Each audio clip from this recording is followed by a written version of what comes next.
In this program, we are using a DHT11 temperature and humidity sensor with an Arduino to measure environmental conditions and display the readings on the serial monitor.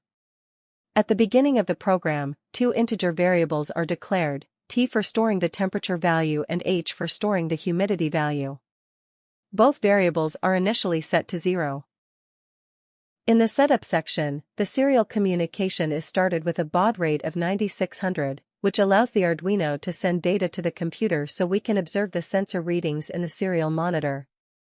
After that, the program reads data from the DHT11 sensor connected to pin A0. The sensor provides two types of data, temperature and humidity. The temperature value is stored in the variable T, while the humidity value is stored in the variable H. Once the values are read, the Arduino prints the text temperature, followed by the temperature value. Then it prints humidity, followed by the humidity value. This allows us to clearly see both readings in the serial monitor. Finally, the program includes a delay of 300 milliseconds, which pauses the program briefly before the sensor readings are taken again. This loop repeats continuously, allowing us to monitor the temperature and humidity in real time. This type of system is commonly used in weather monitoring, smart homes, agriculture, and environmental monitoring systems to track temperature and humidity conditions accurately.